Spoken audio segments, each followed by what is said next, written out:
दावत खाद रेस्टोरेंट दे और खुशी दी वाले DI खान दे ते सारे गुलाज मलिक सजाद राणा साहब थैंक यू मलिक साहब मेहरबानी तुसा आयो साडा मान वधाए दे भाई मलिक साहब आए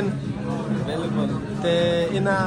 सारी खुशी दे विच और सारा बड़ा मजा आंदा पे बैठे पहले को देख के ते मजीद मलिक साहब को रिव्यू गिनने हैं खाने का रिव्यू कीता वने मलिक साहब को एक तो खाने का रिव्यू गिनसो दूजा DI खान दे शहर का रिव्यू गिनसो भाई इन्हां को DI खान किवें लगे ते इस रेस्टोरेंट के बारे में रिव्यू गिनसो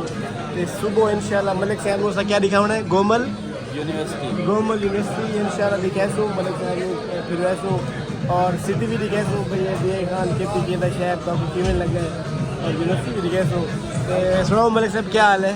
अल्हम्दुलिल्लाह लालू ठीक अच्छा लालू फर्स्ट ऑफ ऑल ये दसो बस का सफर किया माशाल्लाह बाबू तो बड़ी खूबसूरत यहाँ से अच्छा यूटॉन ये अच्छी सर्विस है माशाल्लाह जबरदस्त अच्छा टाइमली पहुंचा देता है अच्छा अच्छा अच्छा ते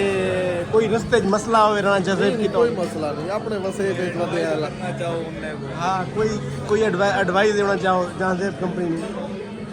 सही है सर्विस तो ठीक है बात थोड़ा जड़ा ना स्टाफ ज्यादा करे स्टाफ अच्छा सारे दोस्त भी हैं जजेब ट्रांसपोर्ट वाले लेकिन मलिक साहब स्टाफ स्टाफ जरा घाट करे 4 घंटे का मैक्सिमम सफर हो जेडे 5-5.5 घंटे लगे ठीक नहीं मलिक साहब की बड़ा अच्छा रिव्यू है कि राणा जजेब स्टाफ ज्यादा करेगा बिल्कुल अच्छा तो लेकिन मलिक साहब तो सफर दे विच कोई मसाइल पैदा थे अल्हम्दुलिल्लाह बेहतरीन सफर गुजरा हमारे साहब बिल्कुल VIP अच्छा और बिल्कुल इजी होके आए हैं कोई टेंशन नहीं कोई प्रॉब्लम नहीं बिल्कुल अच्छा रात के टाइम असा मलिक साहब रिसीव की थे अच्छा वक्त खाना शाना खाता थे दावत खाद रेस्टोरेंट DI खान मलिक साहब तो रिव्यू गिनने मलिक साहब सुनाओ पहले तो इन्हें होटल का रिव्यू दो सब लगा क्यों उसके बाद खाने का रिव्यू भी दो माशाल्लाह न्यूली ओपन होटल है अच्छा एम्बियंस बड़ा जबरदस्त है चाहिए सर्विस बा कमाल ठीक है लाजवाब लोग और बा कमाल सर्विस वाह भाई वाह भाई अच्छा खाना भी अच्छा ही माशाल्लाह सही है लाइट मिसाल है बड़ा जबरदस्त टेस्ट है ठीक है और जबरदस्त माहौल है मलिक साहब बार साहब की कंपनी नाल है बिल्कुल भाई एंजॉय करने पाए अच्छा मलिक साहब मेरे ख्याल में DI खान तो फर्स्ट टाइम आने अच्छा फर्स्ट टाइम DI खान इतना दिखा वे इतना कुछ दिखा है दुकान DI खान उन्हें बारे में क्या रिव्यू और एंटर थे तकरीबन शहर स्टार्ट थी गया कुछ बाजार शाम का टाइम है कुछ बंद है शॉप कुछ ओपन है ते बाकी इंशाल्लाह सुबह एक्सप्लोर करें शुरू जल्दी रोशनी हो सही अरे भाई तो आप किवें लगे मलिक साहब नाल मिल के फर्स्ट मीट है भाई तुम्हारा था नहीं बहुत चंगे इंसान है सादा था सारू वगैरह थे पहली मरतबा बिल्कुल पर बहुत अच्छे इंसान हैं तुम्हारे तो बहुत क्लोज फ्रेंड भी हैं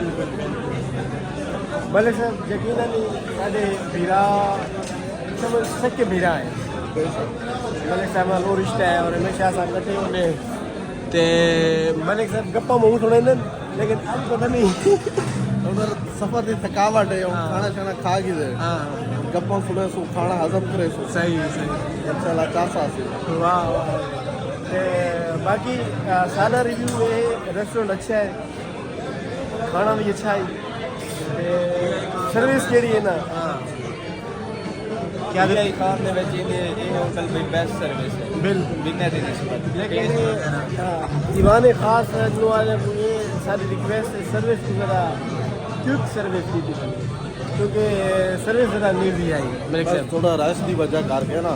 तो दे दे हाउस फुल है हाँ क्योंकि रश बहुत ज़्यादा है मेरा तकरीबन को वाइड है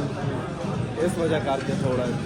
लेकिन है कि टेस्ट ने वो सारी चीज़ भुला देती है सर्विस सारी गाल है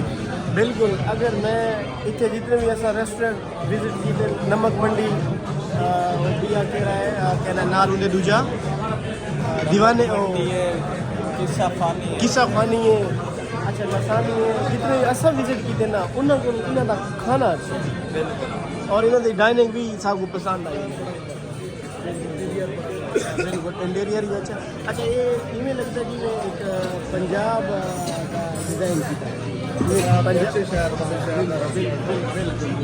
पंजाब के बड़े शहर का जिवें एक रेस्टोरेंट होता है बिल्कुल बिल्कुल उस तरह का बिल्कुल जबरदस्त डाइनिंग है अच्छा इस तो बाद ये इंशाल्लाह यूनिवर्सिटी रह तो मलिक साहब को यूनिवर्सिटी रह तो कल यूनिवर्सिटी को एक्सप्लोर करे तो यूनिवर्सिटी रिव्यू गिन तो मलिक साहब को बोला मजीद जब शब हॉस्टल भी तो दिखे तो हॉस्टल लाइफ सारी क्या है थारी ठीक है तो इंशाल्लाह वाल मिलते हैं ब्रेक